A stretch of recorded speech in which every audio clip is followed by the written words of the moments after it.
This is a piece specifically for the lady saints. And we are talking about successful communication in the midst of conflict. A very important topic, not only because you may have had past relationships that have fallen apart because of a lack of ability to communicate in the midst of conflict, but also if you're in a relationship now, you want to know how to communicate effectively during a conflict.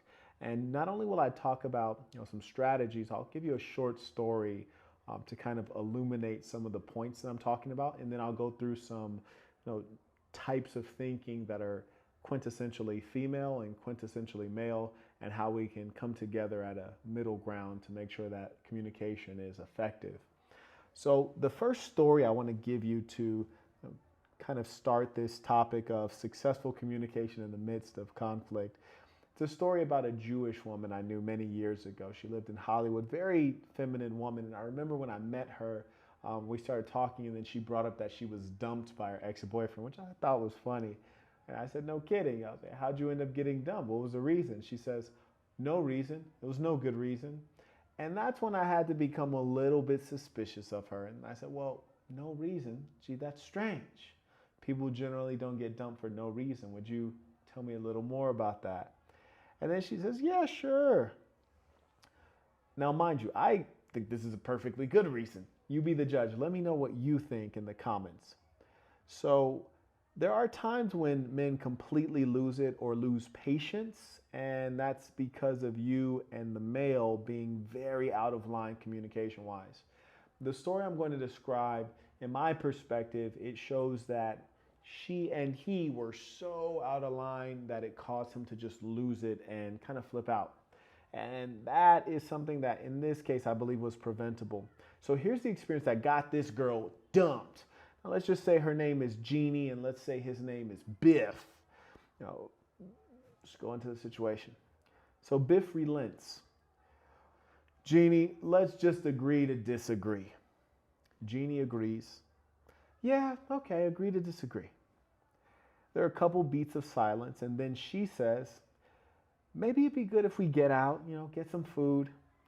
Biff replies, yeah, where do you want to eat? Jeannie states, wherever you want to eat is fine. They get into Biff's car. He starts driving down to the nearest boulevard. He pulls over in front of a Brazilian restaurant. You want to eat here? Jeannie asks. Yeah, Biff confirms. Have you ever been here? Jeannie questions.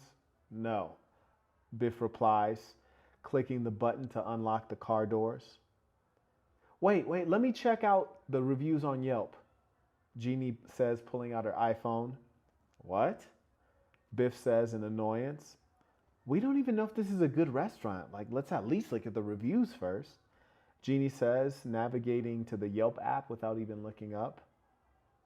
And then from there, he's like, nah, fuck Yelp and fuck you. Drives her back to the house, drops her off, grabs all his stuff, and leaves never to be seen again. Now, in this short anecdote, you might ask yourself, well, gee, what was so wrong with that? Well, let's go back through the communication really quickly. Number one, they had just had an argument. He said, hey, let's agree to disagree. We're not about to come together on this. She says, fine, agree to disagree. Why don't we go out, have something to eat? He says, yeah, sure. Where do you want to eat? She says, wherever you want to eat. Now, here's the thing about males and females. Males are direct, pretty simple animals. She said, wherever you want to eat. There was no qualification or condition there.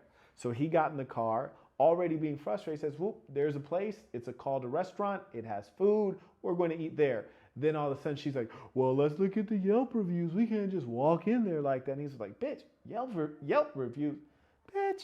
And it was all over. Why?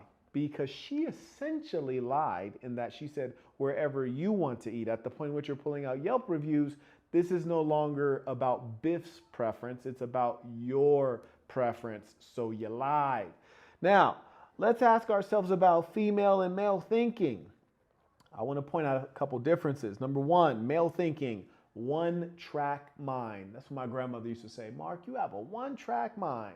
Boy, I don't know if you could chew bubble gum and walk at the same time. You got to do one or the other. Stop, chew the gum, then start walking. Can't do both at the same time. Boy, you got a one-track mind. Some might call that focus. Others might call it simple. But whatever it is quintessentially male. So when dealing with males, you should understand that for the most part, they're going one thing at a time. Simple mind. On the female side, you're able to maintain multiple ideas and priorities at once. Your mind is sophisticated. Some might call it inefficient. I don't know. How can you have multiple priorities? It's not a priority if everything's a priority. But these are two different types of thinking. The male needs to deal with one item at a time. The female mind can balance multiple items at a time and be cognizant of all of these things at the same time, which is why we're a great pairing, but we must understand we are different in the way we process information. The male is able to compartmentalize. That's why your boyfriend can go see, or your husband can go see his other family, his other wife, his other kids, and come back like nothing happened. They compartmentalize really well. Like, okay, this is over here, and it makes perfect sense. They can compartmentalize because, as we said, one-track mind. They deal with one thing at a time.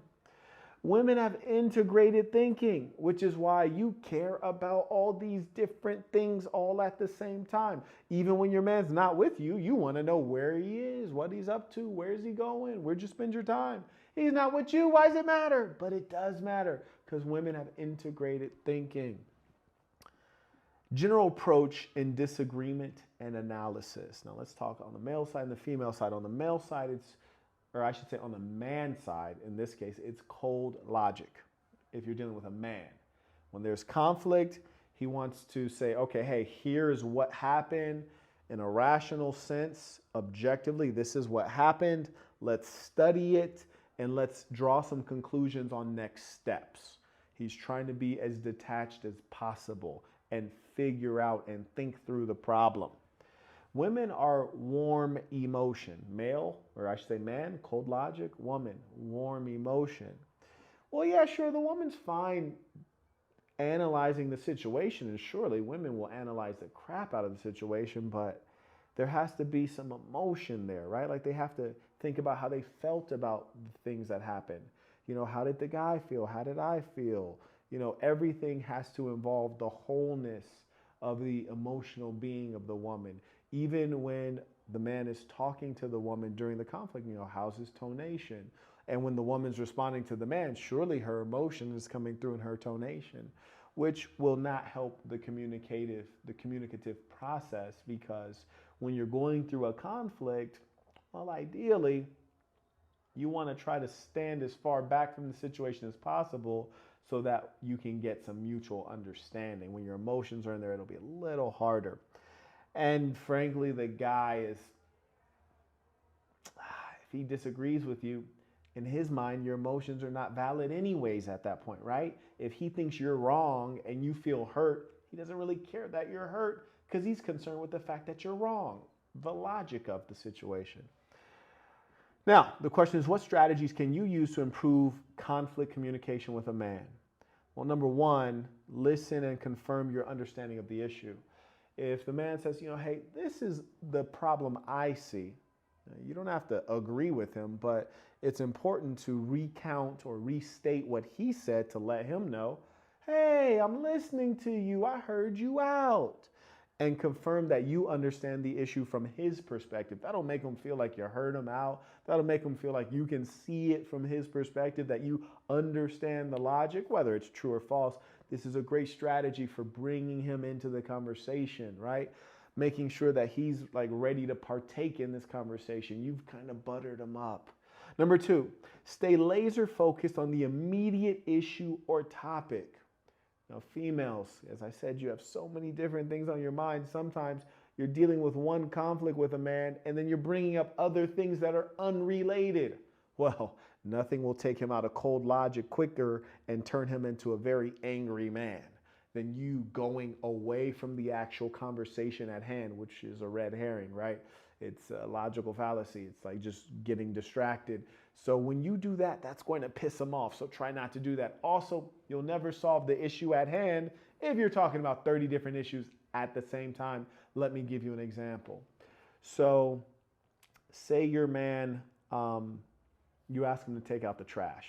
He doesn't do it. Then you ask him again to take out the trash. He doesn't do it. Then you ask him a third time, and then he explodes like, God, get off my back. You're like, dude, I just asked you to take out the trash. And he's like, yeah, but you keep asking me. You see I'm busy. I'm going to get to it. And then you say, well, you didn't take out the trash. And then yesterday you came home late. And then you didn't flush the toilet after you urinated. And then you start basically laying out all of the things you've held in, the things that are pent up, all of your complaints, which may be motivated by a variety of things that are bothering you as a woman. Now he's like, wait, what's all this? You're talking about the toilet seat I peed on. You're talking about this. You're talking about that. I thought this was an issue about the trash not being taken out. See, you're going to have a trouble solving the conflict with the man. One, because you're talking about 1,000 unrelated things. And two, because you're now not talking about the trash can. And in the man's mind, he thinks the only issue is the trash can, because that's where things started in terms of the conflict. So that's where you're going to be misaligned. You have to focus on that issue at hand. Number 3, speak straightforward. Do not use language that makes him guess. Be clear with your wants, desires, needs, and intentions. So as a woman, you have to speak in straightforward, clear, linear language. So 2 things. When in the anecdote that I described, the woman said to the man, we can eat wherever you want. In her head, she's assuming he would be behaving like a woman, which is like, oh, let's consider all of the information before picking this restaurant. Whereas he's like, the only thing I got to consider is there food? Oh, there's food. Let's go in there. Where she's like, no, let's check the Yelp reviews. What did other people say? Is this a good restaurant? How's the feng shui? Well, he doesn't care about any of those things. So when she said, whatever restaurant you want to eat at, if she was using clear, direct language and being honest about her wants, desires, and needs, when she made that statement, what she really would have said is, well, you know what, honey, let's pick a restaurant together, one that has good reviews on Yelp. Or she would have said, you know, why don't you tell me what restaurant you want and then I'll check on the Yelp reviews, right? You have to be clear with a man, because if you say one thing, he's pretty much going to take you at your word and not interpret what you mean. So that's a highly important thing. Another thing I want to just give you that last note as a woman is, do not insinuate, do not expect a man to understand what you want without you saying that. So for example, I've seen situations where a guy and a girl are in a car and they're driving past something, like maybe it's an apple orchard, and the woman says, oh wow, that apple orchard looks really cool. Like that'd probably be a fun thing to stop on and see during this little road trip of ours. And he just zooms right past the apple orchard, and then she's like, whoa, why didn't you stop? He's like, you didn't say stop. You didn't say you wanted to go in there. You said that would be cool. Yeah, it would be cool. Many things would be cool. Would be cool if I hit the lottery. You didn't say you wanted to go. So as a woman, you have to be very hyper clear, assuming that males are cavemen and we are not looking at you and, processing all the thoughts that you have in your head. We don't know. So to summarize, understand these quick differences in the male and female mind in the way they process information. Males, one-track mind, very focused and simple. We compartmentalize. We have cold logic if we're men, and we would best communicate with you, and you would be able to solve conflict much better if you listen and confirm your understanding of how we see the issue. Makes us feel more like, okay, we're going to get somewhere here. And then secondly, you're laser focused on whatever the actual issue at hand is, not bringing in past hurts or other things I did that made you mad. And number 3, you speak in clear, straightforward language, and you're very honest with your wants, desires, needs, and intentions. Ladies, saints, if you can do those things, you probably will have much fewer conflicts, and the few conflicts that you do have, you will be able to solve very, I don't want to say very easily, but much more easily than you would without these tools. Thank you for tuning in. Please let me know your thoughts, questions, comments below if we've accurately described your experiences with the male and even the way you think you engage in conflict as a female. Peace.